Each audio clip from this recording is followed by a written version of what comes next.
नमस्कार बालमित्रांनो, आज आपण 11ची कसोटी पाहणार आहोत। आपल्या सर्वांना माहित आहे, विविध स्पर्धा परीक्षा असो किंवा स्कॉलरशिप नवोदय परीक्षामध्ये आपल्याला एखाद्या विशिष्ट संख्येला एखाद्या संख्येने भाग जातो का, अशा प्रकारचा प्रश्न विचारला जातो। तर आजचा महत्त्वपूर्ण व्हिडिओ पाहूया, 11ची कसोटी। 11ची कसोटी काय सांगते?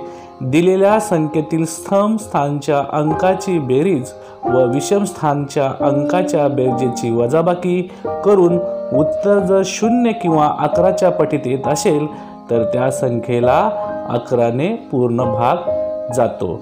तर अशा प्रकारे 11ची कसोटी आहे। आणि अगदी तुम्हाला जर सोप्या भाषेत समजून घ्यायचं असेल तर समजा एखाद्या संख्येतील एका आड एक येणाऱ्या अंकाच्या बेरजेच्या फरकाला जर 11ने पूर्ण भाग जात असेल तर त्या संख्येला 11ने भाग जातो।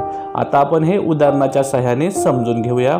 आपल्या समोर एक उदाहरण दिलेलं आहे, 7194 ही संख्या आहे। यामध्ये जर आपण नीट निरीक्षण केले तर एकूण 4 अंक आहेत। मग आपल्याला काय सांगितलं? सम आणि विषम स्थान अंकाची बेरीज। मग आता विषम स्थान कोण आहे? 7 आणि 9। 7 आणि 9 ची बेरीज होते 16 आणि सम स्थानी कोणते अंक आहेत? 1 आणि 4, यांची बेरीज होते 5। मग आता बेरजेची वजाबाकी 16 मधून 5 गेला, किती राहिला? 11। म्हणजे 11च्या पटीतील संख्या आहे 11, म्हणजे 7194 या संख्येला 11ने काय होतो? पूर्ण भाग जातो। तर याचं उत्तर काय येणार आहे? 7194 जर आपण 11ने भाग घेतला तर 654 हे उत्तर येणार आहे। आणखी आपण उदाहरणाचे पाहूया।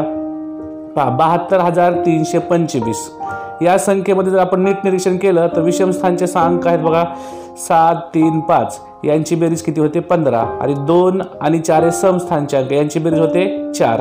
आता आलेल्या बेरजेची वजाबाकी करूया। 15 मधून 4 गेला 11, म्हणजे 11ला परत 11ने भाग जातो आणि जर आपण उत्तर पाहिलं तर हे उत्तर येतं। आणखी एक उदाहरण पाहूया।